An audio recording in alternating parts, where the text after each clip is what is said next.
Welcome everyone to Beaumont Hamel. But back at the beginning of the First World War, Newfoundland was still a dominion of the British Empire. So to be a dominion, it means that you have your own internal government. They can control all their own internal affairs, but all external affairs are still controlled by the British Empire. So all these fishermen, forestry workers do have a little autonomy within their own island. But of course, when war is declared by Great Britain on the 4th of August 1914, Newfoundland, like every other dominion, is required to contribute to the war effort in some way, shape, or form. The population is only 242,000 people, but all those men who decide to enlist into the created Newfoundland Regiment are actually volunteers.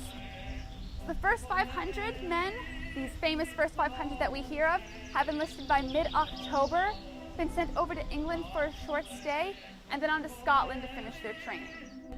And so here at Beaumont Hamel, we actually have some of the best preserved battlefields anywhere along the Somme. This is one of the only places to see preserved original trenches. But this trench that you see here was actually dug by hand by the Newfoundland Regiment upon their arrival here in April 1916. So the digging of trenches, this one would have actually extended far past the boundaries of the park on either side here. Digging of trenches is one of the kinds of things that these soldiers are doing to prepare for the offensive that's meant to take place at the end of June. It's increasing their defensive lines. To give you a quick orientation, we'll go more in depth when we get up to the front line. But on this side of our park, we have three main lines of British trenches. And at the back of the park is the German front line, and the German defensive would have extended outside of the park in that direction. The casualties were absolutely enormous in this area. In fact, there was only one other regiment for the entirety of the first day of the Battle of the Somme to incur more casualties than the Newfoundland Regiment did. That was the 10th West York's Regiment. But the effects here were incredibly strong. Many Newfoundlanders who fought here did fall just 150, 200 meters in front of us, and as we advance through the battlefield, we will talk about that. So the caribou that we have up at the top here actually points in the direction of the advance of the Newfoundland Regiment on that 1st of July, that direction which so many of its members fell. And as we walk along, we will actually walk down in that same path that the men who fought here traveled.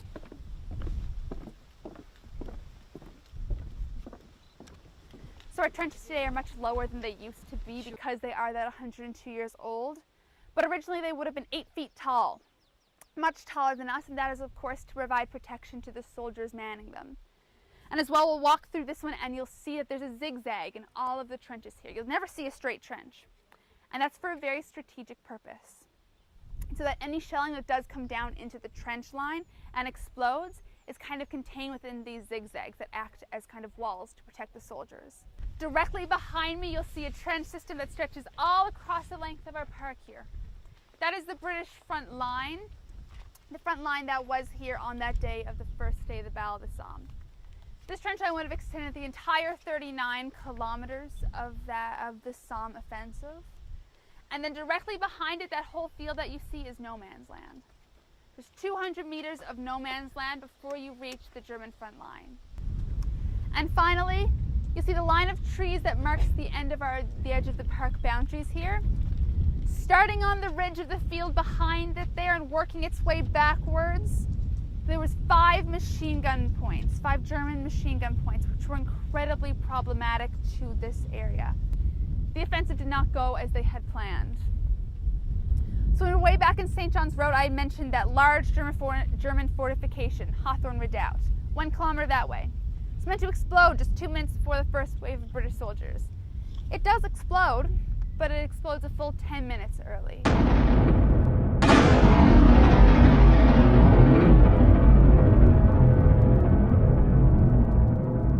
It's a huge noise, and so you can imagine, these German soldiers who have been bombarded for 7 days and 7 nights, they know an advance is coming, they just don't know when.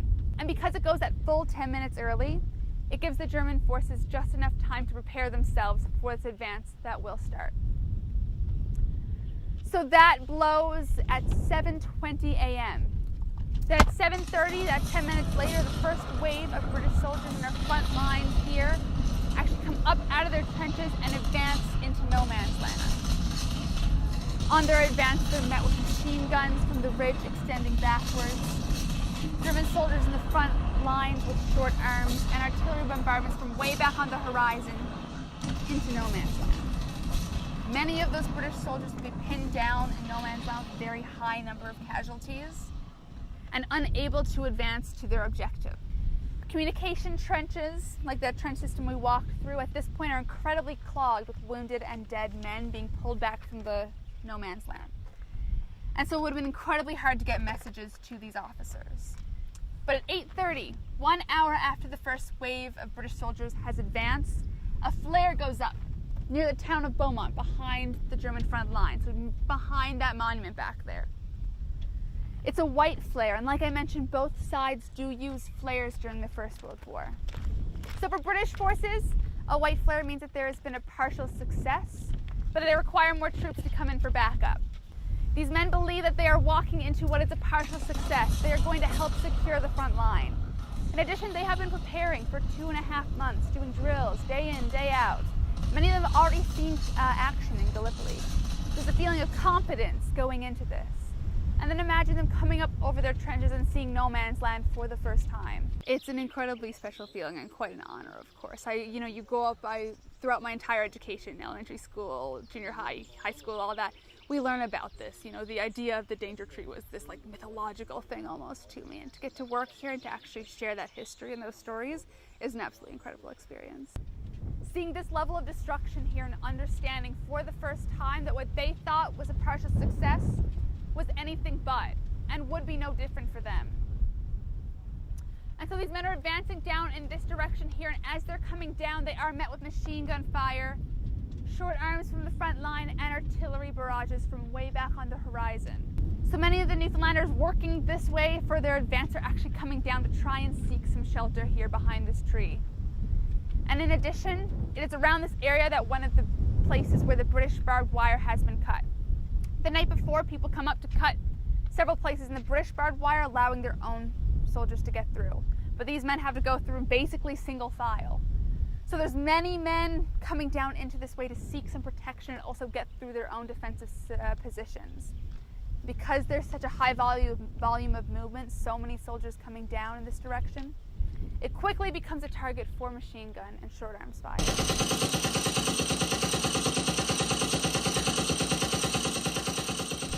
So the Newfoundland Regiment, having advanced at 9:15, has only been actively fighting for 30 minutes when the advance is called off. In those 30 minutes, the Newfoundland Regiment loses 86% of its regimental force to casualties. There are nearly 800 men who come into that advance on the 1st of July. And we hear that famous number back home, 68. There were 68 men available for active roll call in the front lines the next day. 1st of July is the bloodiest day for British military in all of history, with 57,000 casualties. So I have a great-great-uncle who fought here on the 1st of July. His name was Gordon Etheridge, and he enlisted in the war when he was 23 years old in 1915. It's about 2 years older than I am today. He was previously a teacher in Newfoundland. And my grandmother had told my father that when he wrote home to his mother, he said that he was laying down the pen to pick up the sword. And that, I think, describes a lot of the sentiment of the men enlisting into the Newfoundland Regiment. Mm-hmm. The first time he actually saw action was here on the 1st of July. So he advanced into no man's land, and like a lot of the soldiers who did advance, never came back. And so many of these men who fell, like I mentioned, were wounded here, or even unwounded, were unable to get back to their lines during the day because of so much fire. They had to wait until the cover of night to come back. So many of those men who were wounded here and died because they were unable to go back and seek aid, as well as those who fell immediately, are still in this park. My great-great-uncle being one of them. So we're currently in Y Ravine Cemetery. This is one of the cemeteries that are on site here. There are 3 all total.